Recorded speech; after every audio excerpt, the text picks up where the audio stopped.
За сайн бацгаана уу? За 4 сарын 19-ний минь төргий. За 4 сард манай одоо нэгдсэн тайван одоо юу маань баг маань маш амжилттай маш олон маструуд гарсан амжилтын сар байлаа. За тэгээд бүгдээрэнд нь бас амжилт гаргасан, цолоо хамгаалсан, за мөн дээр нь шинээр цол нэмсэн бүх хүмүүстээ бүгдээрэнд нь баяр хүргэе гэж хэлье. За тэгээ өнөөдрийн сургалт болохоор би бас нэлээд одоо бас судалгаа хийж иж, эрэл хайгуул хийж иж бидний эрүүл мэндэд маш чухал нэгэн бүтээгдэхүүнийг сонгосон байгаа. За тэгэхээр бүтээгдэхүүнийхаа сургалтыг өгчөө дараад нь алсын харааныхаа сургалтанд орё. Яа клишэний хэмээн.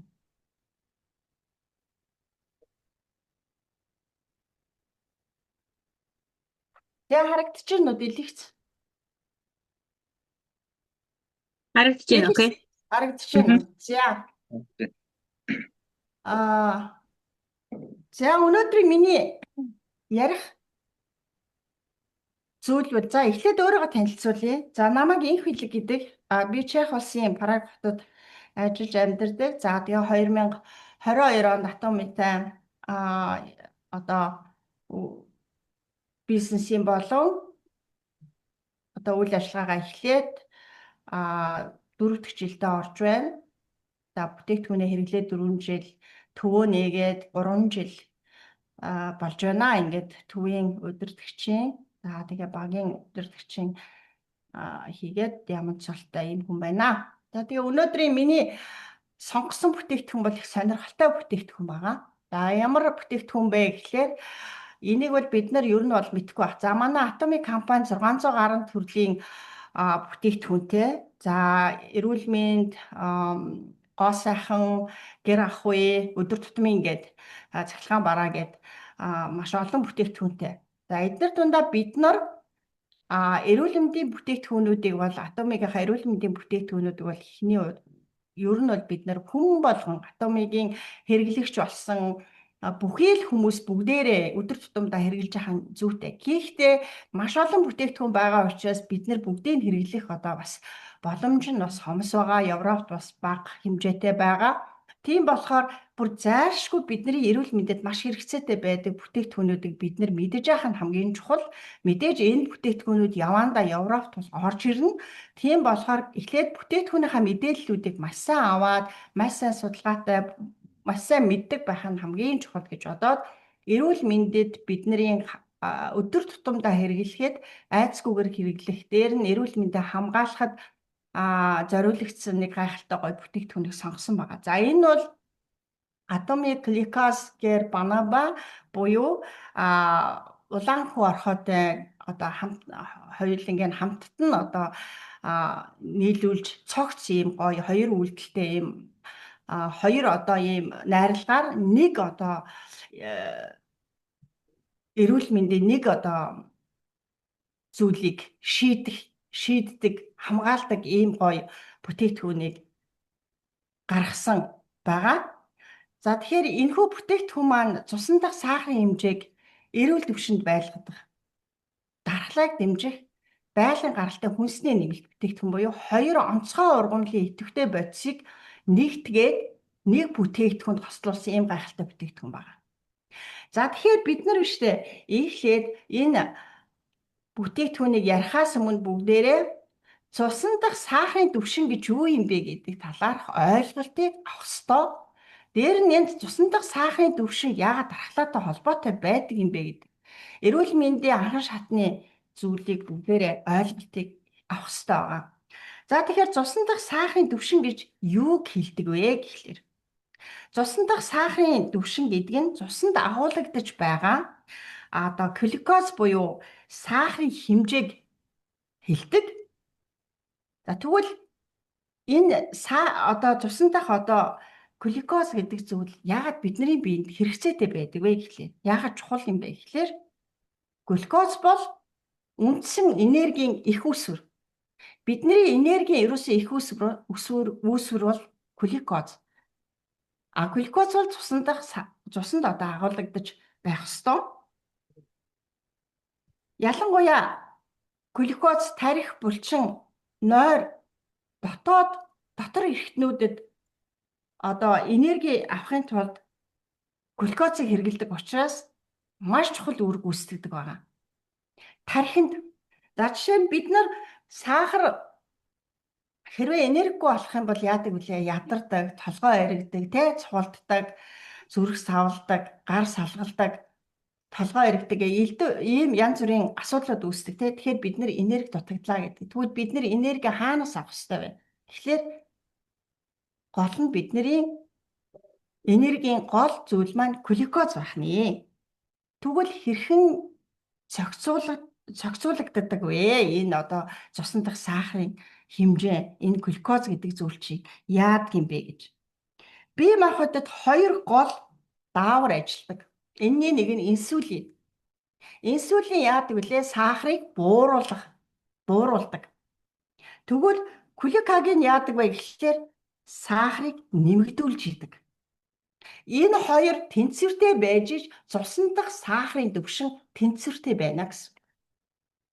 Цусан дахь сахарын түвшин тэнцвэртэй ээж ич бидний бие эрүүл байна, дархлаа нь тэнцвэртэй байна гэсэн. Ерөнхийдөө хүний биеийн цусан дахь сахарын хэмжээ өлөн үед 3.9-өөс 5.5 ммол байдаг. Хэвийн энгийн одоо хүнд бол. За хэрвээ хоол идсэний дараа бол мэдээж сахарын түвшин нэмэгддэг. Энэ үед 7.8 ммолоос дээш гараад ирэх тохиолдол байдаг.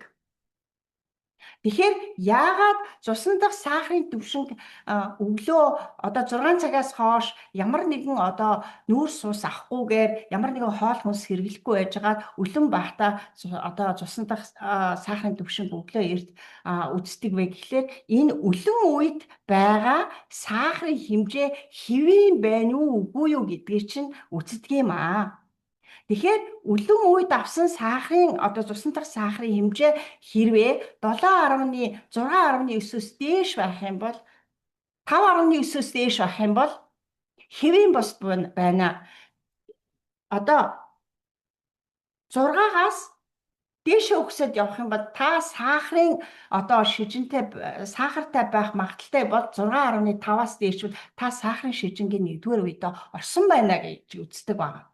Тэгэхээр бид нар яах нь өлөн үедээ урд өдрөн өндөр нүүрс усны хэрэглээгүй байх үедээ сахарынхаа түвшинг үзэж байх нь одоо хамгийн чухал ахны. Хэрвээ өндөр сахартай бол бид нар бас өөрт гарч байгаа шинж тэмдгээр мэдэх боломжтой. Энэ юу вэ гэхээр ам цангах, ойрхон шээс хүрэх, шээх, тэгээ ядрах, ямар шалтгаангүйгээр ядрах, сулдах. Хэрвээ ийм шинж тэмдэг илэрч ивэл миний цуснд өндөр сахартай байх магадaltaй юм байна шүү гэж үзнэ шүү. Хэрвээ хэд их бага байх юм бол инсулиний дөжрөл гэж нэрлэгддэг. Гар салганах, хөлдрөх, толгой эргэх зэрэг шинж тэмдэг илэрч байвал инсулиний дөжрөл буюу миний биед одоо глюкоз бага байж магадгүй юм байна шүү гэдэг одоо бие сайн сонсороо гэсэн үг. За ерөнхийдөө бол одоо юунаас хамаардаг вэ гэхлээр энэ бол ерөөсөө хооллолт, эрүүл зов хооллолт, хөдөлгөөн, стресс, нойр энэ дөрв чухал байдаг.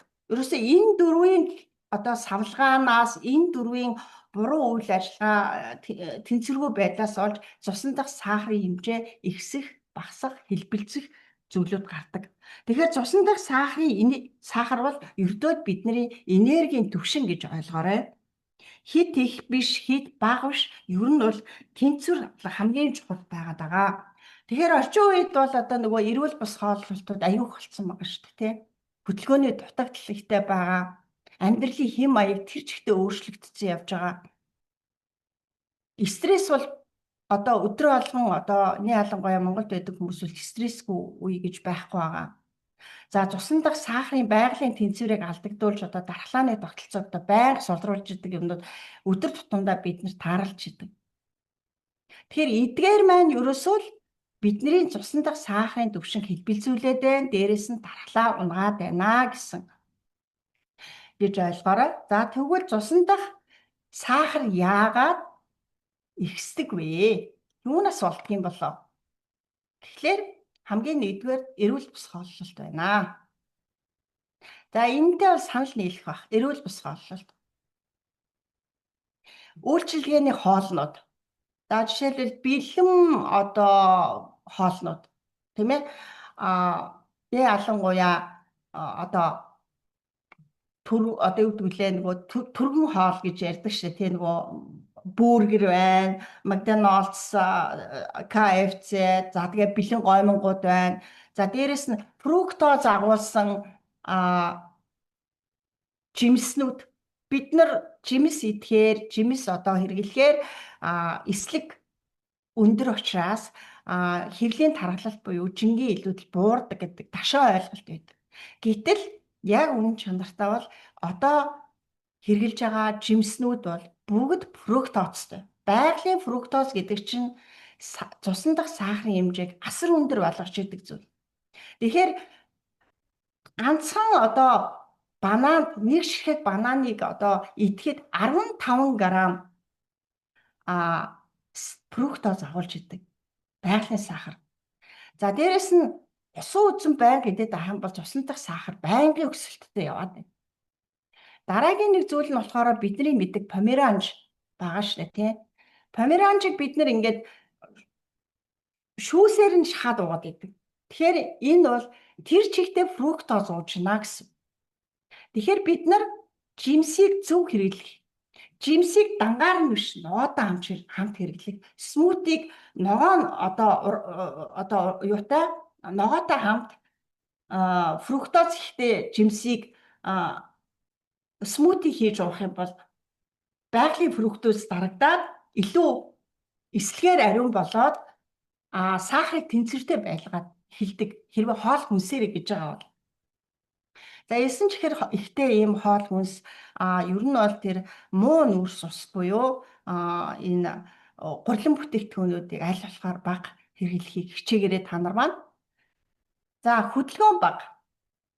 За энэ сахарын асуудалтай болон ер нь бол цусан дахь сахарыг ихссэн үед бол хөдөлгөөн хийхгүйгээр бид нар эрүүл байх боломж байхгүй. Сахараа буулгахгүй. Суугаа ажил хийдэг, дасгал хийдэггүй, байнгын идэвхтэй хөдөлгөөн хийдэггүй ийм хүмүүст бол сахар бол хашгуурдан ихсдэг. Ямар ч хоол идсэний дараа хүний сахар автоматар дээшээ өгсдгөө, цусан дахь сахар. Тэгэхээр хөдөлгөөнийг манайхан ингэж ойлгодог. Би хөдөлдөг ажил хийдгээ. Би өдөрт ингээд 7-8 цаг, 9-10 цаг, 12 цаг би ажилдгаа. Би сууж ажилдаг биш, хөдөлгөөнтэй ажил хийдэг учраас би бол их хөдөлгөөнтэй байдаг гэдэг. Тэгвэл дасгал хөдөлгөөнтэй ажил хоёр бүр тэнгэр газар шиг өөр шүү. Тийм болохоор өдөртөө 10,000 алхах хэрэгтэй байна. Идэвхтэй хөдөлгөөн биднэрт бол маш хэрэгтэй байгаа. Тэгэхээр цусан дахь сахарыг буулгадаг зүйл бол хөдөлгөөн байгаа. Дараагийн хүчин зүйл стресс байгаа. Сэтгцийн ачаалал байгаа. Асар их стресстэй, байнгын сэтгэл зүйн дарамттай яваад ах юм бол цусан дахь сахар байнгын хэлбэлцэлтэй өксөөд яваад идэв. Дээрээс нь кортизол. Энэ кортизол гэдэг гормон биш үү? Бөөрийн дээд булчирхайгаас өглөө болгон ялгардаг ийм гормон байгаа. Кортизол гормон өглөө хүн хитэн цагт ч хамаагүй ингээд өглөө босно штэ. Тэгэнгүүт өглөө ингээд босоод ирэхэд бөөрийн дээд булчирхай дээд зэрэгтэй хүрээд ажиллаад кортизолын хэмжээ бүр хэвийн хэмжээнээс хэд дахин болоод бүр ингээд хамгийн дээд түвшиндээ хүрсэн байдаг. Яг энэ үед нь өглөө бид нар босонгуудаа өндөр өтгөн кофе уух, эсвэл шууд сахарын орц найрлагатай хоол хүнс идэх юм бол кортизол тэр өдөржингөө өсөлтийн байдалтай яваад идэв. Маш удаан хугацаанд буудаг. Кортизол өглөө босоход өсөлттэй байжгаад 2-3 цагийн дараа айжмаар буудаг. Үндсэндээ 10 цаг 15 минут гэхэд хүний биеийн кортизол доод хэмжээнд очиод бууцсан энэ үед нь бид нар кофе ууна. Нөгөө энерги нэгдүүлнэ. Тэрнээс кортизол өндөр байх үед нь бид нар сахарын хэрэглээ болон сахар, фруктоз агуулсан зүйлийг хэд их хэрэглэхээс болгоомжлоорой. За нас ахих тусам инсулин сулардаг. Инсулин уг нь бол сахарыг бууруулж авах хэрэгтэй байдаг. Инсулин нэг хүн өөрөө үйлдвэрлэж авах хэрэгтэй байдаг. Гэтэл нас ахих тусам 50-аас дээш болоод ирэхээр хүний инсулины хэмжээ доошо бууж байгаа. Сүүлдээ инсулины дөжрөл гэдэг юмд ордог. Тэгэхээр энэ дээр бид нар энерги зөв цагт нь авах, сахарыг ямар үед нь яаж авах вэ гэдгийг маш сайн мэдэрч хэрэглэх нь хоол хүнсээ тохируулж хэрэглэх нь хамгийн чухал байгаа. За дараад нь генетикийн хүчин зүйл буюу удамшлын нөлөө. Цусан дахь сахарт ихсэхэд нөлөөлдөг. Энэ бол одоо гэр бүлийнх нь удамшилт нь хэн нэгэн хүн нь сахарын шижингээр өвдөж исэн, сахар нь байнга ихсдэг. Энэ бол генетик буюу удамшлын нөлөөгөөр бас тухайн хүнд удамшиж үлдсэн үлдэх юм байдаг. За 6 дахь зүйл нь болохоор нойр байгаа. За нойрны асуудалтай хүн бол сахарын зохицуулт бол автоматар эвдэрэлтэй байдаг. Тэгэхээр энэ бол менопауз буюу цэвэршилтийн үеийн эмэгтэйчүүдэд бол нойр дутагдал бол маш их гарч байгаа. Юу вэ гэхээр шөнө 3 цагт сэрдэг, 4 цагт сэрчдэг, өглөө үүрээр 5 болж байгаа сэргэнээд сэрчдэг. Эсвэл шөнө сэрчээд эргээд унтахгүй байх. Эдгээр бол цэвэр сахарын зохицуулалтанд ингээд нойр бол ерөөс хамгийн чухал зүйл байгаа. Бид нарыг сахарыг болон дархлаа бүх дааврыг зохицуулж байгаа хамгийн гол зүйл бол нойр байгаа. Тэгэхээр энэ нойрны чанартай нойр авахд бол бид нар юу авч хэрэглэх үү, юу хэрэглэх вэ гэдэг нь бол бас хамгийн чухал болоод байгаа. За тэгвэл энэ бүхэнтэй яагаад энэ атомик гликаз банаба буюу энэ улаан борхоо яагаад хэрэгтэй юм бэ? Яагаад ярих хэрэгтэй юм бэ? Тэгэхээр энэ гайхалтай бүтээгдэхүүн биш үү? Цусан дахь сахарын түвшин хэвийн байлгадаг. Дархлааны тогтолцоог дэмжиж өгдөг. Учираас маш судалгааны үндсэн дээрээс тусгайлан боловсруулсан атомикийн хамгийн дээд зэрэглэлийн нэр хүндтэй ийм хүнсний нэмэлт бүтээгдэхүүн байна. Чанарын 2 патентийн тэмдгийг авсан. За 2 гол байгалийн найрлагыг хослуулсан. За энэ банаба гэдэг энэ гол найрлага нь болохоор цусан дахь сахарын түвшнийг зохицуулж идэг. Улаан хуурхайтай болохоор дархлаа ба энергийг дэмждэг. Учираас энэ 2 хоёулаа зөв хосолсон учраас хүний бие нь хоол идэсний дараа автоматар өсдөг цусан дахь сахарыг буулгахад онцгой үүрэг гүйцэтгэдэг байна. За тэгвэл найрлагуудын бүгдээрээ ярив. Энэхүү бүтээгдэхүүний найрлаганд нь ордог хамгийн чухал зүйл болох банаба крозолын хүчил гэж байдаг. За энэ банаба крозолын хүчил нь болохоор цусан дахь сахарын хэмжээг бууруулна, инсулинд мэдрэх чанарыг сайжруулдаг, хүчтэй антиоксидант үйлчилгээтэй учраас энергийг зохицуулна. За улаан хуурхайтай болохоор кинзонезид эрг-1, эрг-3 гэдэг маш чухал ийм утас найрлагыг идэвхтэй бодисуудыг агуулсан байдаг учраас энерги буюу энэ дисвэрийг нэмэгдүүлж идэг. Дархлааны системийг дэмжин цусан дахь сахарын хэмжээг зохицуулахад тусалдаг. Дээрээс нь нэмээд 11 нэмэлт орсны нэг нь энэ гуавагийн навч гэж байгаа. Энэ их гайхалтай навч байдаг. Гуавагийн навч нь болохоор дотроо байгалийн 3 төрлийн идэвхтэй бодисыг агуулсан байдаг. Нэгд нь антиоксидант, хоёрт нь флавоноид, гуравт нь таннин гэдэг идэвхтэй бодисыг агуулсан байдаг. За энэ 3 идэвхтэй бодис нь яадаг вэ гэхээр биеийг хамгаалаад Үргэсэл бууруулах нөлөөтэй. Энэ гуавагийн навч гэдэг дотор орсон 3 идэвхтэй байцсан. Тэгэхээр яах вэ гэхээр саахан шимэгдэлтийг удаашруулж төвшингийн доктортой байлгахад энэ гуавагийн навч гол үр гүйцэтгэдэг. За хулсны үндэс орсон ерөнхий эрүүл мэндэд зориулсан бусад ургамлууд багтсан байдаг учраас энэ одоо энэ глюкоз гэдэг энэ бүтээгдэхүүн маань одоо хоол идсэний дараа болон ер нь бол өдөр тутамдаа хэрэглэхэд бол аюулгүй гэдэг нь шинжлэх ухааны судалгаагаар нотлогдсон байдаг юм байна.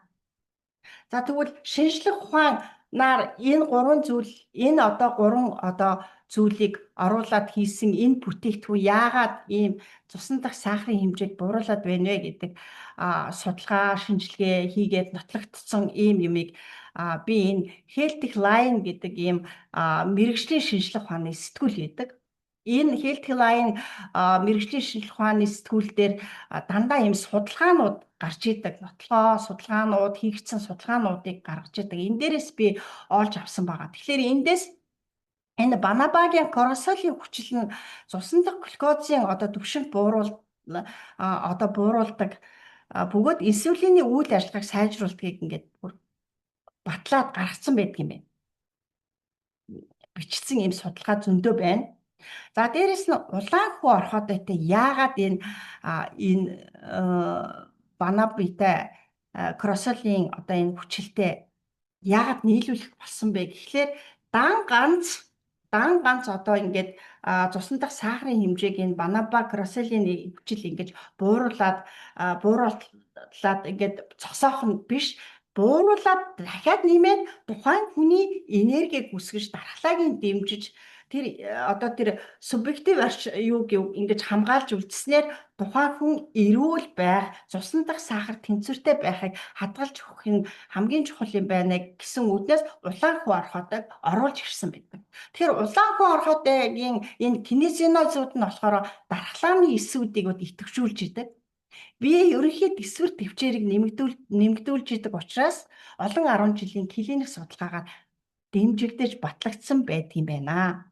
За тэгээд улаан хүү орхиодойг би ер нь бол хэлдэг штэ, нөгөө архаг ядаргаатай хүмүүсний ялангуяа хаврын цагт сайн хэрэглээрээ, урт хугацаанд машин бариад яваад идэг энэ урт том тэрэгний жолооч нар болон биеийн хүчний хөдөлмөр хийдэг эрэгтэй хүмүүсний ялангуяа сайн ууж агаарай. Манайд 100%-аар жиншин гарцсан байгаа шүү улаан хүү орхиодой тий. Энийг бол байнга санал болгож аваарай гэдгийг би хэлдэг.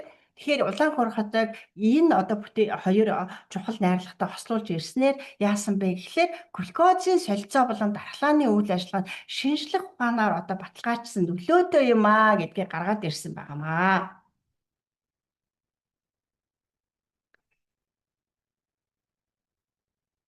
За тэгэд би энэ бүтээгдэхүүнийг хэрэглэгчдийн туршлагуудыг бас нэлээд судалж хараад эндээс тэр Америкт хэрэглэсэн нэг хүний юуг бол яг ингээд тодорхойгоор ингээд орчуулж оруулсан байгаа.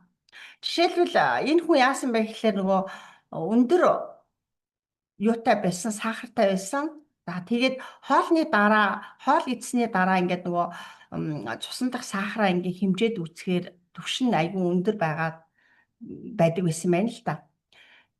Тийм учраас энэ энэ глюкозыг авч хэрэглээд яасан бэ гэхээр 7 хоног хэмтсэн байгаа юм. 7 хоног хоол идэл энэ бүтээгдэхүүнээ уучаад тэгээ хоолоо идсэний дараа сахараа ингээд үзээд исэн байгаа юм. Тэгэхэд яасан бэ гэхээр хоолны дараа цусан дахь сахарын түвшин илүү доктортой байгааг анзаарсан.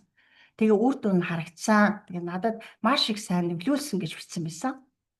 Дээрээс нь Тайландд бас хэрэгэлсэн хүн энэ хүн бол өдөр тутамдаа хэрэгэлдэг гэж байнга хэрэгэлдэг гэж. Тийм учраас сахар ихтэн гэдэг аюулаас би айхаа байсан. Надад илүү их энерги мэдрэгдээд дархлаа минь сайжирж байгааг би өдөр тутамдаа мэдрэхэд ажил төрлөө хийхдээ хүртэл урамтай байна гэж бичсэн байна. Орос эмэгтэй байсан. Ерөөсөө ингээд ямар ч одоо юугүйгээр ингээд хялбархан хэрэглэж болдог. Амт нь их тийм эвгүй биш, тийм тааламжтай амттай. Тэгээд надад бол маш их үр дүнгээ өгсөн гэдэг ийм маш олон ийм үнэлгээнүүд, хэрэглэгчдийн үнэлгээнүүд байсан. Тэгээ эндээс би ер нь бол хэрэглэгчдийн үнэлгээ нь бол 4.8 буюу ер нь бол 5 хамгийн дээдл нь одоо 5 гэхэд үзэхэд 4.8 та гарч ирсэн байлээ. Тэгээд 57 сэтгэлдлийг үндэслэж ингэж гаргасан байлээ. За дээрэс нь баталгаажсан сэтгэл нь 57 байсан байна. За энэ дээр энэ Atomic.com дээр энэ Shop Atomic.com энэ дээр оруулсан сэтгэлдлүүдээс ингэж би оруулсан байгаа шүү. За бүтээгдэхүүний гол одоо шинж чанаруудын одоо бүгдээрээ ярилцъя. Нэгдүгээрт бол хос үйлдэлтэй. Цуснадаг сахарын түвшин зохицуулах мөн зэрэгцэн дархлааг бас нэг бүтээгдэхүүнээр дэмждэг. Тэгэхээр яг хоцолсон бахан тий. Сахараач буулгачих нь дархлаагаач дэмжих нь энергич өгч байна. За дараагийнх нь 11 байгалийн орц найрлага нь багтдаг энэ гуаваны навч хулсны үндэс болон бусад ургамлууд нь эрүүл мэндийг ингээд тэр чигтэн цогцоор нь дэмждэг болох нь шин чанарууд. Одоо ийм өндөр шин чанартай. Гуравт нь болохоор хэрэглэхэд ерөөсөө хаач одоо явж байхдаа хэрэглэхэд хялбар. Өдөрт нэг уудыг одоо амттай нунтаг хэлбэрээр хэрэглэдэг. 5 тухтай, таатай мэдрэмжийг өгдөг гэсэн байна. За дээр нь Atomy бол яг итгэл даасан Atomy брендийн одоо баталгаатай учраас, чанартай учраас, аюулгүй учраас хэрэглэхэд одоо маш одоо боломжийн гэж үтсэн байна. За бид нар цусан дахь сахараа хянах одоо 6 үндсэн арга байгаа. Энэ бүтээгдэхүүнээ давхар хэрэглээ. Дээрээс нь бид нар эрүүл амьдралын хэм маяг цусан дахь сахарыг хянах үндсэн одоо ямар аргууд байдаг вэ гэхээр нэгдүгээр эрүүл хооллолт, ногоо, жимс хоёрыг хамтд нь хэрэглэнэ. Бүхэл үр тарианууд, идэвхтэй хоол хүнсүүдийг бол байнга хэрэглэнэ. Өдөр 5-аас 6 удаа давтамжтайгаар хооллоно. Жингэн барина тий. За тогтмол дасгал хөдөлгөөн өдөрт 30 минут алхах, спортын хөдөлгөөн хийн. Тэрнээс идэвхтэй зүгээр гүйдэг, хараадаг, зогсдог, байнгын хөдөлдөг ийм физик ажлыг бол хөдөлгөөн гэж нэрлэхгүй гэдгийг би хэлж байгаа. Тэгэхээр дасгал хөдөлгөөн бол шал өөр асуудал шүү. За дээрэс нь стрессээ удирдах сурна. Бясалгал, йог, унтаж амрах гэдэг. Энэ бол бидний өдөр тутамд өөрийгөө эрүүл байлгах хамгийн чухал зүйлүүд байгаа. Унтаж амрах хэрэгтэй бид нар оройдоо өдөрт 7-оос 8 цаг эрүүл хүн унтчих ёстой. Дээрээс нь шингэн нөхөлт байгаа.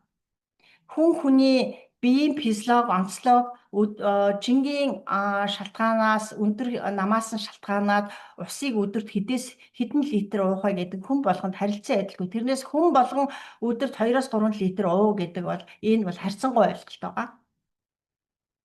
За жингээ хянах. Ер нь бол сахар өндөртэй, цусан дахь сахарын хэмжээтэй хүмүүс бол ихэвчлэн элэгний өвчлөлттэй байдаг. Элэг өөрөө хор шүүдэг. Тийм ээ. Тэгэхээр ердөө л цусан дахь сахар ихтэйд ирсэн бол элэг өвчлөлттэй байна л гэж ойлгоорой. Хэвлийн тархалттай хүмүүс.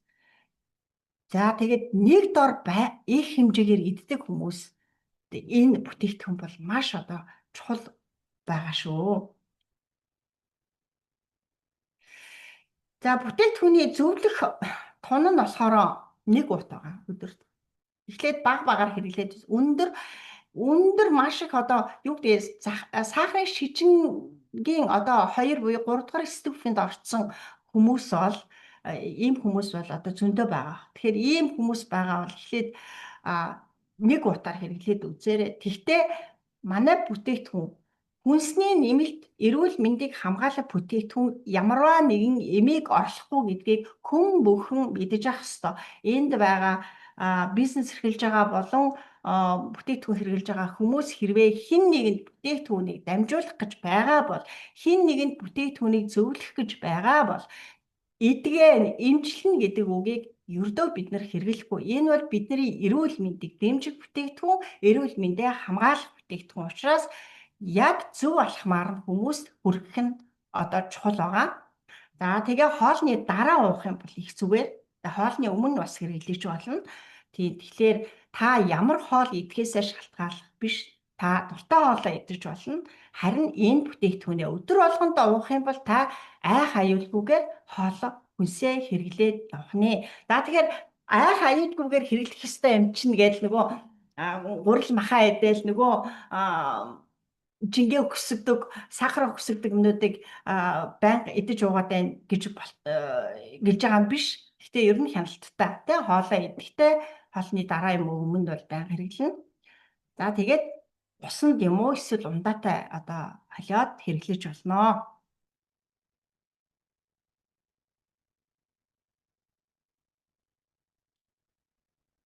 За ер нь бол би бол энэ бүтээгдэхүүнийг хүм болгон хэрэглээсэй гэж бодож байна. Энэ бол ус агаар шиг хэрэгцээтэй бүтээгдэхүүн юм. Цусан дахь сахар гэдэг зүйлүүд бидний хамгийн түрүүнд одоо бараг энэ одоо нөгөө нэг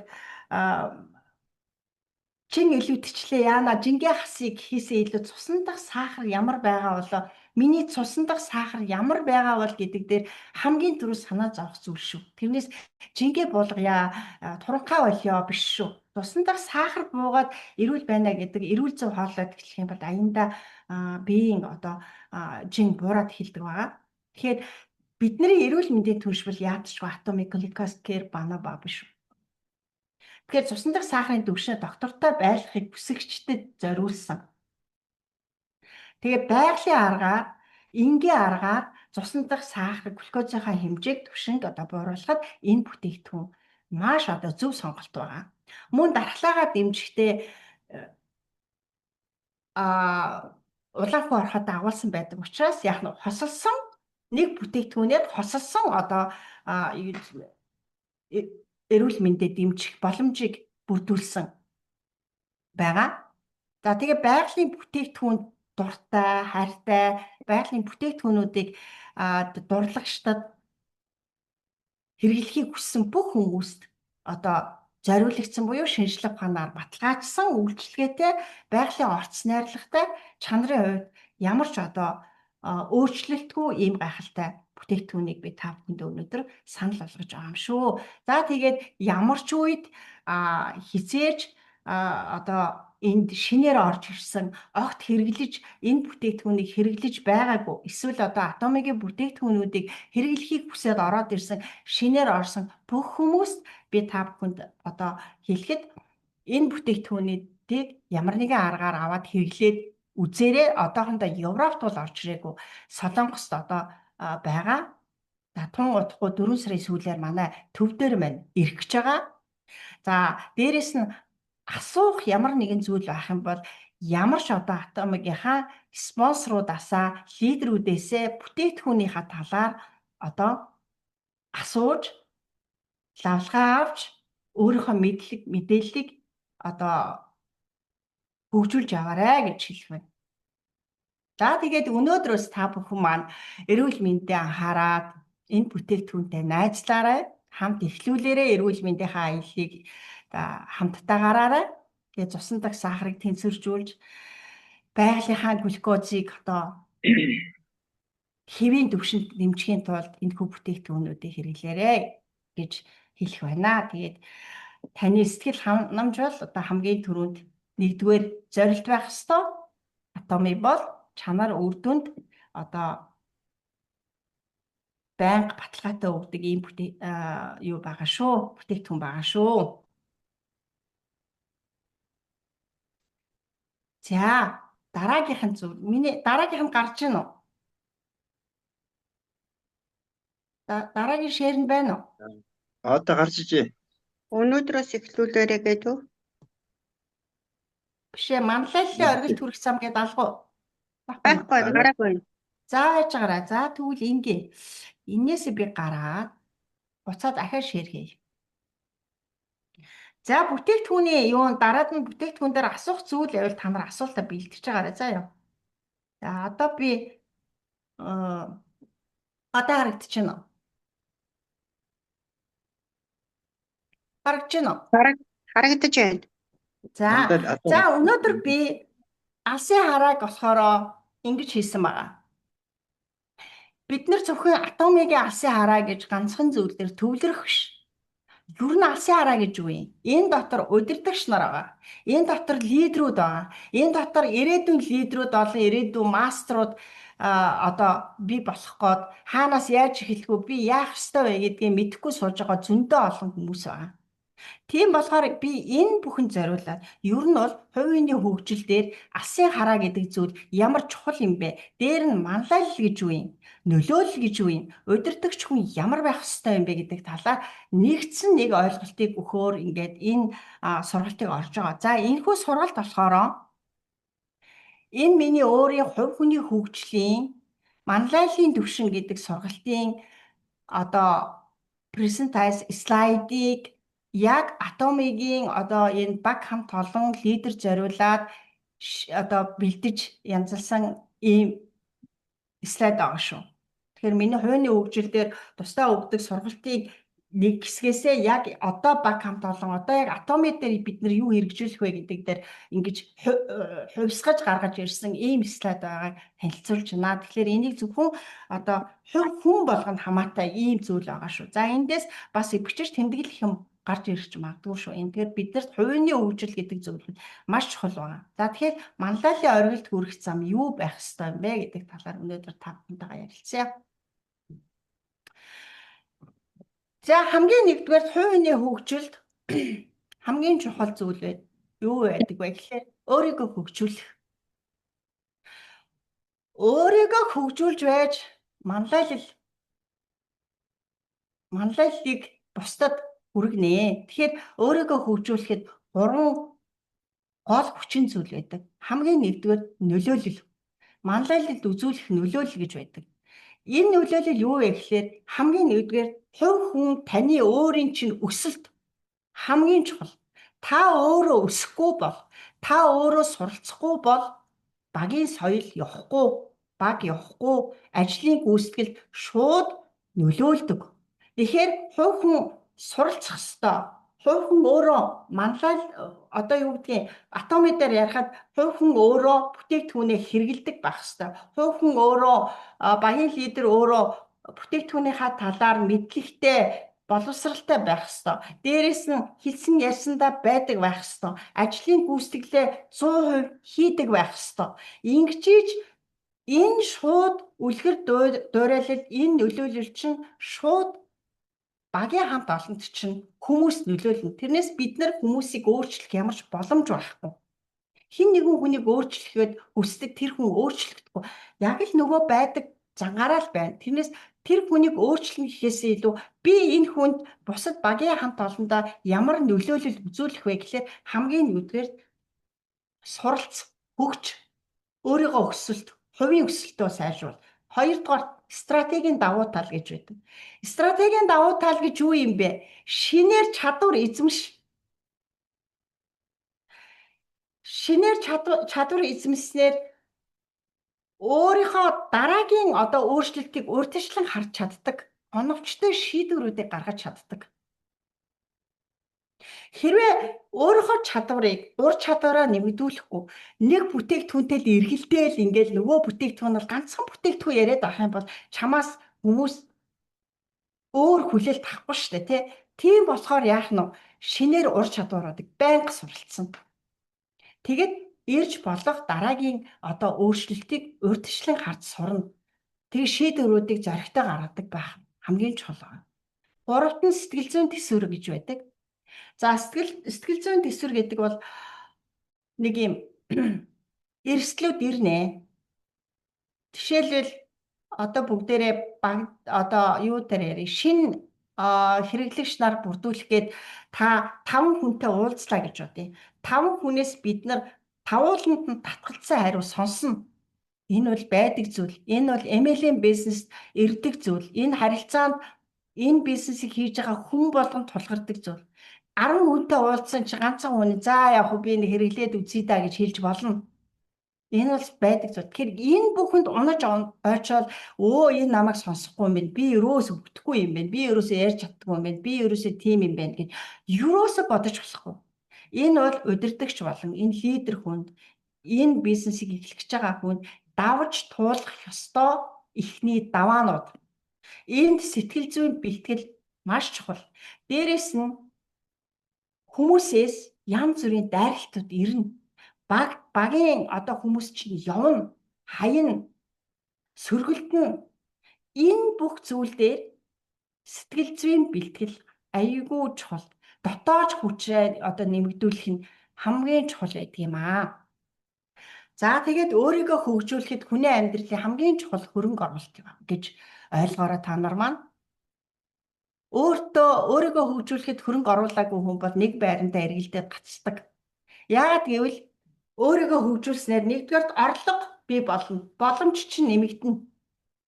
Мэдлэг, ур чадвар нэмэгдэх тусам бизнес орлогын боломжууд шууд өргөжөөд эхэлдэг. Та өөрийнхөө ур чадварыг нэмэхгүй, мэдлэгээ тэлэхгүй, бизнесээ ойлгохгүй, орлогынхоо боломжуудыг тавиад туурчих юм бол яаж бизнес хөгсгий, яаж борлуулалт өсгий? Тэгэхээр өдөр болгон мэдлэг ур чадвараа нэмж явна. Тэгжээж яах нь орлого өснө, боломж нэмэгдэнэ. Дараад нь итгэл үнэмшил. Өөрийнхөө хэрэгжилж байгаа бараа бүтээгдэхүүндээ итгэл төгс биш. Мэдхгүй надад ийм би мэдээгүй шүү дээ гэд ингээд суужиж болохгүй байхгүй. Өөрийнхөө хэрэгжилж байгаа бүтээгдэхүүндээ хийж байгаа ажилдаа, хийж байгаа бизнестэй итгэлтэй, үнэмшилтэй байж иж өөрийгөө илүү одоо үн цэнтэй, зоригтой шийдвэр гаргахдаа итгэлтэй болдог. Тэгэхээр итгэлтэй бай. Өөртөө итэг. Гуравт нь амьдралын чанар чинь сайжирнаа.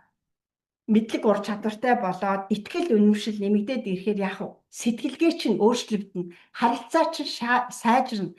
Эндээс үүдээд эрүүл мэнд чинь сайжирна. Нөгөө сайн бүтээгдэхүүн хэрэгжилж байгаа учраас. Дээрээс нь санхүү орлого чинь нэмэгдэнэ.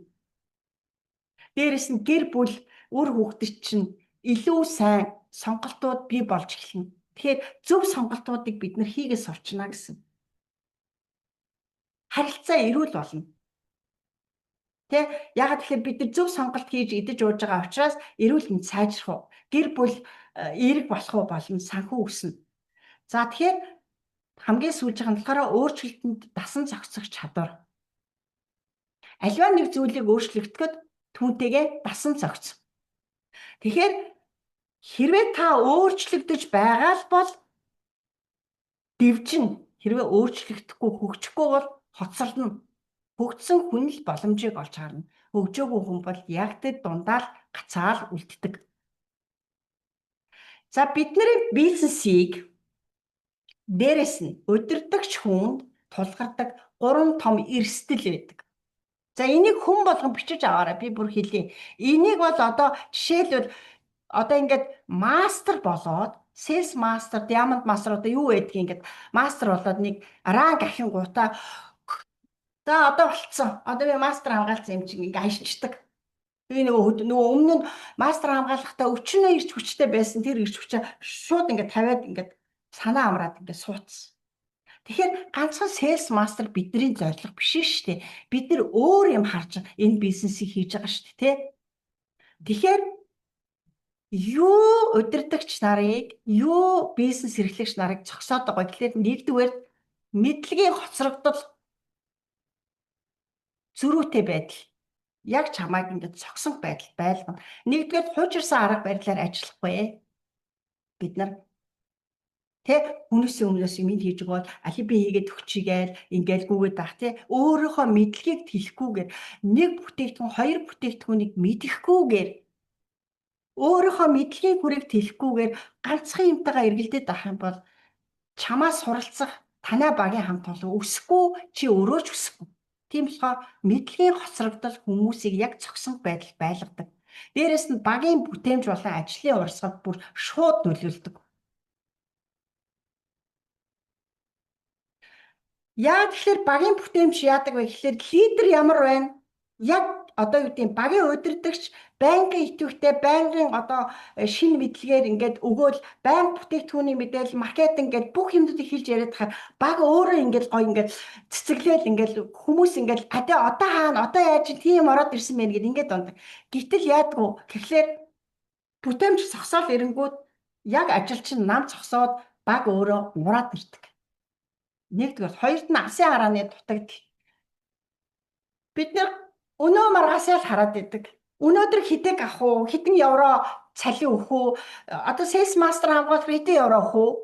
Тэ? Хэдэн төгрөг өгөх үү? Хэдэг авах уу гэж хараад байна. Гэхдээ би жилийн дараа яах юм? 2 жил, 3 жил, 4 жилийн дараа би хаана хүрсэн байх ёстой гэдэг алсын хараагаа олж хардггүй. Яг тэгэл юм аваад явж л айдуу ингэ байж л болно үсттэй тэгж байгаа болно доо гэж бодоод байдаг. Үгүй ээ, бид нэр ингэж явах юм бол энэ яг энэ бизнестайгаа ингээд яг л энэ одоо байгаа байдалтайгаа зуралдаад үлдэх байхгүй юу. Тэгэхээр алсын харааны дутагдал аюул чухал. Тэгэхээр алсын харааны гэдэг маань өдөр тутмын жижиг ажлуудад одоо ингээд хит ингээд дарагдаал тий өнөө маргааш шиг болох гээд байх. Ингэж явахгүйгээд ирээдүйд чиглэсэн стратегийн чухал ийм боломжуудыг хараад зорилгоо тодорхойлоод алхмаа хийгээд бизнесээгаа хөгжлийг өөрчилж бэлтгээд ингээд явах юм бол алсын хараагаа одоо хараатай одоо нэг чихтэй болно гэсэн үг шүү. Гуравт нь сэтгэл хөдлөлийн удирдлага цогсон байдалд ороодог. Өөрийгөө бүрэн таньж мдээгүй улмаас багийн харилцаанд үл ойлголцол үүсгдэг. Зөрчлүүд үүсгэн хамтран ажиллагсад болон ажилтнуудын итгэлийг алдах эрсдэлтэй. Баг удирдах байгаа хүмүүс өөрийгөө хөгжүүлээгүйгээс өөрийнхөө одоо мэдлэггүйгээсээ болоод үл ойлголцлуудыг үүсгдэг. Дээрэс нь баг дотор одоо бас үл ойлголцлууд бас гарч ирдэг. Эннээс болоод за шиг одоо би ажиллахгүй юм байна дөө. Би одоо ингээд манай багийнхын юм байна, тийм байна гэд ингээд элдв янзын шалтгаан тавьчаад ингээд багаа орхиод явчихдаг. Ингээ хүмүүс хөдлөхгүй юм уу, юм авахгүй юм уу, ингээ борлуулалтаа хийхгүй юм уу, юм бүтээгдэхүүн авахгүй юм уу, яшиг гэд ингээ хайчдаг. Үгүй шүү. Эргэх холбоо гэдэг зүйл хамгийн чухал. Тэгэхээр энэ сэтгэл хөдлөлийн удирдлага гэдэг зүйлийг хүн болгон эзэмссэн байх нь хамгийн чухал. За, манлайлагч өнөөдөр ямар байх ёстой вэ? Ямар нэгэн төвөгтэй нөхцөлд одоо өөрийгөө урьдчилан бэлдэх, өөрийнхөө сэтгэл санааг хяналтанд ороо байлгах чадвар хэрэгтэй. 4 зүйл байдаг. Нэгт нь сэтгэл хөдлөл. Сэтгэл хөдлөлийн одоо гэдэг маань эмоцороо ямар нэгэн зүйлд хандахгүй байх нь хамгийн чухал. Бусдыг сонсох чадвар аягүй чухал. Хэрэглэгч болон боломжит хэрэглэгч нараа сонсноо эхлээд ямар асуудал байгаа юм, яадгийн ийдгийн гэдгийг эхлээд өөрийнхөө сэтгэл хөдлөлийг хянаж сурна. Хоёрт нь стратеги байна. Энэ стратеги гэдэг маань альва нэг зүйлийг жижиг өнөө маргааш тавьж бүр том зургаар харна. Том зургаар харахтаа урт хугацаанд харна. Тэгэхээр энэ богино зайд биш, урт хугацааны үр дагавар нь ямар байх ёстой юм бэ гэдгийг бүр тооцоолох аюул өндөр чадвартай байна. 10 жилийн дараа би импрол болцсон байна. 5 жилийн дараа стар мастер болцсон байна гэдэг ч юм. Тэ энэ тооцоолох урт хугацааны үр дагаврыг одооноос бид нар энэ стратеги төлөвлөгөөнүүдэд гаргаж явна. Гуравт нь харилцаа байгаа. Бидний хийдэг бизнес харилцаан дээр тогтдог харилцааны бизнес. Хүнийг сонсохгүйгээр, хүнийг ойлгохгүйгээр, дэсвэр төвчээр гаргахгүйгээр энэ бизнесийг хийх одоо боломжгүйгээс гадна энэ бизнес өөрөө итгэлцэл дээр суурилсан харилцааг бэхжүүлдэг. Нөлөөлдөг урлаг байхгүй юм. Итгэлцэл байхгүй бол харилцан итгэлцэл байхгүй бол багийн ажил байхгүй, харилцан итгэлцэл байхгүй бол энэ бизнес явахгүй. Дээрээс нь гүйцэтгэл байна. Гүйцэтгэл гэдэг маань та хүнтэй уулзсан хичээд цагтаа очихгүй байх. За хичээд үгүй гэх. Суурин дээрээ хэд эргэлдэх. Энэ чинь ерөөсөө чи аливаа нэг ажлыг ямар төвшөнд хийж, ямар гүйцэтгэлтэй ажиллаж байна гэдэг чинь харагдана. Тийм болохоор гүйцэтгэлийг маш сайн хийж сурах нь энэ манлайлагчийн лидер хүнд хамгийн чухал байна. Тэгээ хурдтай байна. Маш хурдтай. Оновчтой шийдвэрүүдийг гаргаж идэг. хурдтай үйлдэл хийдэг байж ижил бид нар илүү боломжуудыг шүүрж авна шүү. За ирээдүйд би 5 жилийн дараах өөрийнхөө дүр төрхийг би ямар удирдагчийн дүр төрхтэй болцсон байх ёстой вэ гэдгээ ер нь та нар төсөөлж үзсэн үү? Би ер нь 5 жилийн дараа яг хэн болцсон байх бол бодож үзсэн үү? Дээрээс нь энэ 5 жилийн дараах энэ My Life гэдэг энэ өөрийнхөө амьдралынхаа зохиолыг бичсэн үү? Энэ дээрээ бичсэн үү? Би 5 жилийн дараа ийм хүн болцсон байна. Би ийм чадварыг сурцсан байна. Миний баг ингээд өссөн байна. Энийг заавал бид нар бичиж явах ёстой. Өөрийнхөө амьдралын түүхийг хүн өөрийнхөө гараар л бичдэг. Миний амьдралын түүхийг отгоо бичихгүй. Отгоогийн амьдралын түүхийг инхтвэ бичихгүй шүү дээ, тийм. Тэгэхээр хүн өөрийнхөө амьдралын түүхийг өөрийнхөө гараар өөрөө л бичнэ. Тэгэхээр мэргэжлийн өсөлт аягүй чухал. Манлайлах ур чадвар аягүй чухал, маш чухал. Мэргэжлийн өсөлт гэдэг маань та энэ бизнесийг хийхдээ хэр их мэдлэгтэй вэ, чадвартай вэ гэдг нь хамгийн чухал аа. Манлайлах ур чадвар гэдэг маань багийн харилцааг сайжруулахад та ямар их дэвшилттэй зүйлүүдийг хийж ийн вэ? Та өөрөө багада танигдсан лидер болж чадсан уу? Тэгж болж багада танигдсан ийм лидер болж хөгжих ёстой. Дараагийн стратегийн чадвар байгаа. Энэ нь зүгээр нэг юм тэгэх ёстой, ингэх ёстой гэдэг санаа гаргадаг биш. Үр дүн. Ямар үр дүн төрөв? Хитэн хүнийг амжилтанд хүргвэ гэдгээс л чиний стратегийн чадвар харагдана. Өнөөдөр би нэг ганц ч мастер төрүүлж чадахгүй сууж байгаа бол одоо хэцүү үстэй тийм ээ. Тэгэхээр ямар хүмүүсийг хичнээн хүнийг би амжилтанд хүргэсэн байна вэ гэдг нь чухал. Тэрнээс гадна байгалийн шин санааг ирж хайж авна. Дээрээс нь энэ дэвшилтэт технологи болон энэ дижитал онлайн систем дээр одоо ажиллах ийм чадваруудыг бид нар эзэмших нь хамгийн чухал байгаа. Дөрөвт нь хамгийн гол зүйл удирдлагын хэм маяг буюу ерөөсөө хүмүүсийг тэг энг гэж хяналт тавихаас илүүтэйгээр урам зориг өгөх багтаа. Дээрээс нь багийн хүмүүс ижилхэн эрх мэдлүүдийг хуваарлах, шилжүүлэх. Тийм ээ? Нэгэнд нь илүү юм өгчөө нөгөөтгт нь юу ч өгөхгүй байж болохгүй. Тэгэхээр яг адилхан эрх мэдлүүдийг адилхан шилжүүлж өгөх, адилхан сургалт хийдэг болгох, адилхан тэр хүмүүс багийн төвшөнд адилхан эрхтэйгээр оролцох энэ зүйлүүдийг өгөх нь хамгийн чухал байгаа. За бүгдээрээ алсын хараагаа одоо ингэж тодорхойлно. Хөгжлийг 70-20-10 стратеги гэж мэдхүү. 70-20-10 стратеги гэж мэдхүү. Хөгжлийн 70-20-10 гэдэг ийм гайхалтай зүйл байдаг. Энэ юу вэ гэсэн үг гэхээр туршлага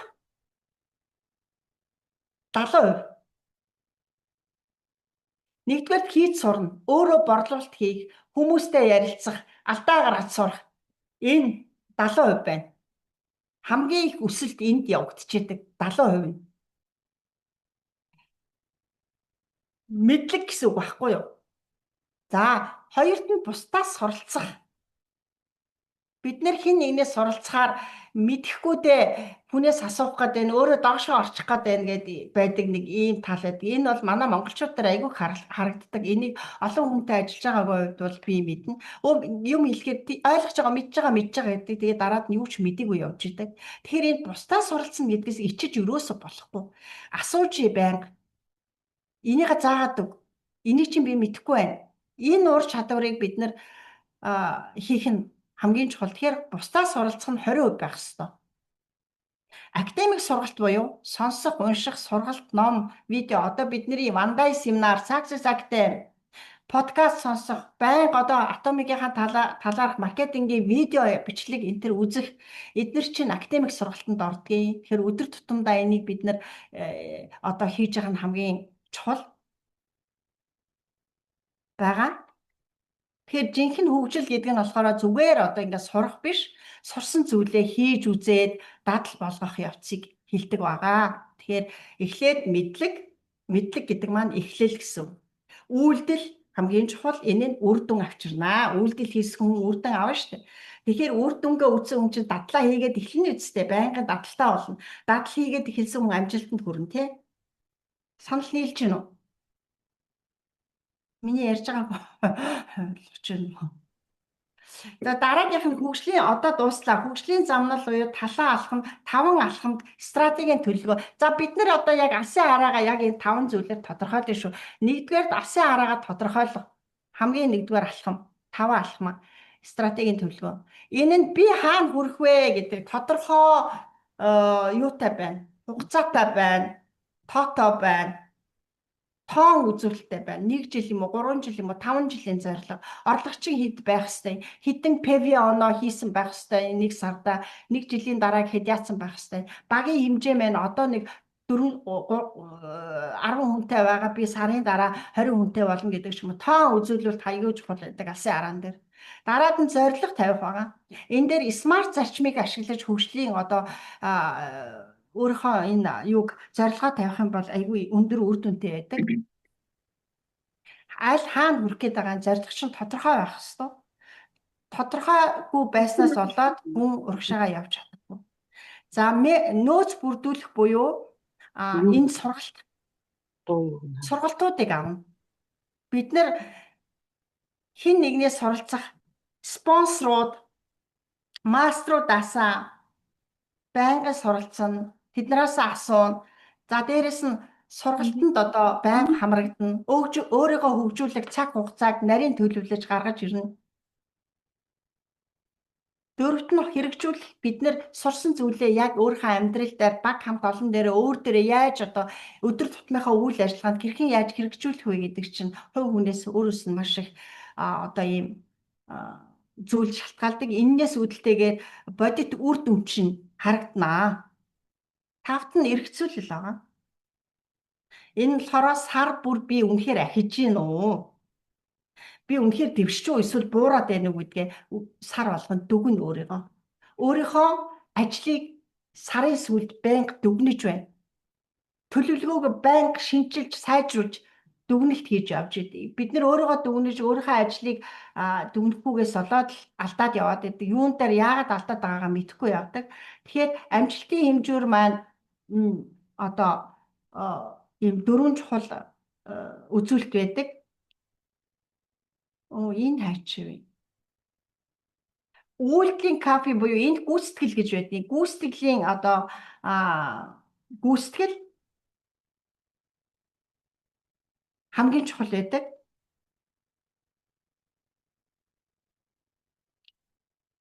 Акшн гэдэг маань ер нь үйлдэл шүү дээ. Бид нар үйлдэл хийхгүйгээр л энэ амжилтын хэмжүүрийг хэмжих одоо ямар ч одоо боломж байхгүй. Амжилтанд хүрэхийг хүссэн хүн болгон үйлдэл хийх нь хамгийн чухал. Тэгэхээр ингээд сардаа би одоо ямар хідэн үйлдэл одоо юу хийгээд ямар амжилтанд хүрэх жилд яав гэдгээ одоо хэмжигдэхүйц одоо ийм юг тооцоонуудыг байг гаргаж байна. Хэрвээ өөрийгөө хэмжихгүйвэл ямар хэмжээнд явж ийн хідэн одоо хувьтай явна. Би ер нь манай баг хамт олон хичнээн хүнтэй байна гэд хэмжихгүйгээр юм хийх юм бол ерөөсөө хэмжихгүй зүйл өсдөггүй. Түрүү жил манайх гэхэд одоо юу гэдгийг түрүү сард гэхэд манайх 72 шин 3 сард манайх 72 шин гишүүн одоо нэмэгдсэн штэ. Төв баг болохоор түрүү сард болохоор манайх хэд байла 36 шин одоо гишүүнтэй болсон. Гэх мэтчлэн өдөр болгон одоо энэ сарын сүүлд хэмжилттэй байнга хийж явах нь хамгийн чухал байгаа шүү. За тэгээд мэдээж одоо алсын хар, хувийн алсын хараа багийн уялдаа хамгийн чухал байгаа. Тэгээд мэдээж шилдэг удирдагчид бол хувийн зохион байгуулалт бол маш өндөртэй байх ёстой. Тэгээд хувийн алсын хараа болохоор нэгдүгээр өөрийнхөө IQ-г сайжруулаа. Стратегид суралцаа. Дижитал чадвар эзэмшээ. Олон нийтийн харилцаанд ороо.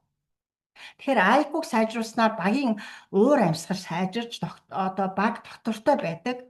Стратеги гэдэг маань чи өөрөө төлөвлөгөөтэй, стратегтэй байх юм бол шинэ боломжуудыг ингээд байнга нээж идэг. Ашигтай үйл ажиллагааг байнга нэмэгдүүлж идэг. Дижитал чадвар буюу энэ орчин үеийнхаа техник, технологиг эзэмшснээр яаж ийнэ вэ гэхээр технологийн шинжилэл одоо ороод өрсөлдөх чадвар чинь илүү одоо ийм сайн болно гэсэн. Тэгэхээр өөрөө өсөөд ирнэ гэсэн үг. Олон нийтийн харилцаа буюу харилцаан дээр өөрчлөлт хийгээд ирэхэд харилцаа сайжраад ирэхэд брэнд буюу атомын нэр хүнд дээшилнэ. Борлуулалт чинь өснө, хэрэглэгч чинь нэмэгдэнэ. Тэгэхээр хувийн алсын хараа багийн уялдаа ингэж явж ийд бид нэр өнөөдөр одоо яах нь илүү амжилттай байх нэ. За тэгэхээр өнөөдрөөс эхлээд бүгдээрээ бодит алхмуудаа одоо бий болгоно. Хамгийн нэгдүгээр зорилгоо тоо болго. Бич, толгойдоо биш. Толгойдоо бодох биш. Толгойдоо бодсон юм хизээш биелэхгүй. Бич, тоогоор бич. Хоёрт нь контакт нөгөө юу гэдэг лээ? Монголоор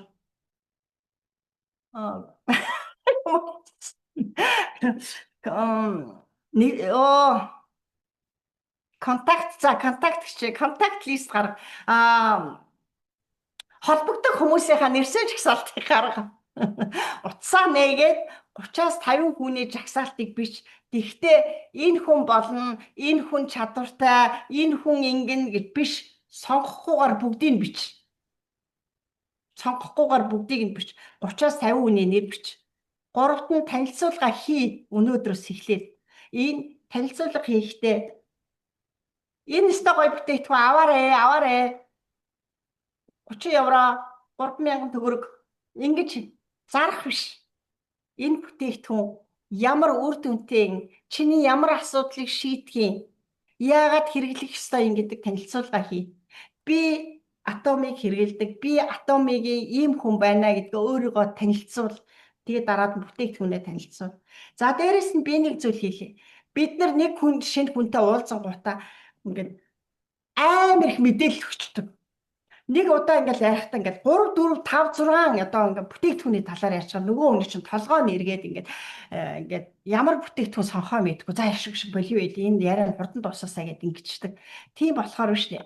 Бүтээгдэхүүндээ та нар эхний шинэ хэрэглэгчтэй уулзсан үед нэг юм уу хоёр бүтээгдэхүүнийг л сонго. Нэгээс хоёр зөвлөмжийг л өг. Хамгийн товч бөгөөд тодорхой байдгийг. Олон юмн дээр олон юмыг битгий нийлүүлж яриарай. Тэгээд бүтээгдэхүүнээ зарах гад ингээд оролдох биш шүү. Бүтээгдэхүүнийхаа онцлогийг, бүтээгдэхүүнийхаа одоо тухайн хүний асуудлыг яаж шийдэх вэ гэдэг талаас нь фокуслаарай. За дөрөвт нь хамгийн чухал зүйл. Follow-up дээр хамгийн чухал. Follow-up дээр дийлэх борлуулалтын гацаа яг энэ дөрөвдөгтөр ирээд гацдаг. Яагаад гацдаг вэ гэхээр бид нар долгормоод нэг хямаамыг зарчдаг. Эсвэл долгормоод бүтгэждэг. Тэгчээд тарчдаг.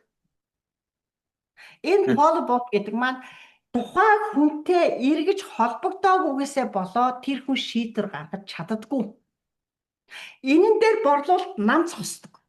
Яагаад хүмүүс борлуулалт хийхгүй, яагаад бүртгүүлсэн хүмүүс борлуулалт хийхгүй юм ахгүй байгаа юм бэ гэхлээр бид нар эргэх холбоо байхгүй учраас нөгөө бүртгэсэн хүнтэйгээ холбогдоогүй учраас бүш долгормаа коллегийг авсан шүү дээ чи энэ коллегийн чи ямар амттай байна, чамд яаж нөлөөлөх, одоо эд хоног дээр ууж байгаа байлээ, ямар байна, амт нь ямар байна гэд ингээд нэг асуучих юм бол тэр хүн чинь ахаад авах сэтэл нь өксөд тэгвэл өг сургуультай юм байна уу гэж дараагийнх нь ямаг асуух байхгүй. Тэгэхээр энэ follow-up гэдэг юм маш чухал, эргэх холбоо. Энэ дээр бид нар борлуулалтаа нам зогсоочдөг байхгүй. Сая манайхны хийсэн маш гоё нэг зүйл байгаа. Би энэ дээр бүр онцолж хэлмээр байна. Юу вэ гэхлээр манай Алта мастер, мөнх жаргал мастер, хотхон зул мастер 3 яаж ажилласан бэ гэхлээр өмнө нь нөгөө бүртгэсэн хүмүүстэйгээ бүтээгдэхүүнээ аваагүй ингээд хайцсан байсан бүтээгдэхүүнүүдтэй дахиад холбогдсон эдгээр маань. Дахиж холбогдоод бүр ингээд зарим нь бүр ингээд бизнес ангилд оруулсан. Тэгээ идэвхтэй худалдан авалтууд захиалгануудыг авсан. Бүтээгдэхүүнүүдийг хэрэглүүлсэн. Тэр эндээс борлуулалт гарч байгаа биз? Эргээд холбогдсон чинь борлуулалт нөсөөд ирсэн байхгүй. Тэгэхээр энэ follow-up-ыг бид нэр хийж сурна. Тавт нь давт. Энийг нэг удаа хийхгүй. Байнгын давтамжтайгаар өдөр болгон хий. Тэгжээж бид нар борлуулалт болон багийн одоо үйл ажиллагаа бүх зүйл өснөө. Алсын хараа чинь баталгаатай болно гэсэн. За тэгээд эцэстний хэлгээд мэдээж таны өсөлт бол Та өсснөө гэдэг чинь таны баг өснөө гэсэн. Тэгэхээр удирдагч хүн өөрчлөлтийн өөрөө үлгэр дээрээ дуурайлан болж иж тасралтгүй хөгжиж байж бусдад итгэл найдвар бэлгэлнэ. Та өөрөө хөгжихгүй бол танаа багийнхан чамд итгэхгүй, явахгүй. Нэг 2 3 бараан дээр эргэлдээд ахын бол явахгүй. Тийм болохоор тасралтгүй суралцаарай. Байнгын сургалтандаа орж ирж одоо хичээдэг байгаарай гэж хэлмээр байна. Ингээд нэлээ урт юм болчлаа. Хурдан ярьсан бол уучлаарай. Тэгээд асуух зүйл асуугаарай. Тэгээд өнөөдрийн миний сургалтыг бас төвчээр гаргаж сонссон та нартай баярлалаа. Тэгээд бүгдээрэнд нь амжилт хүсье.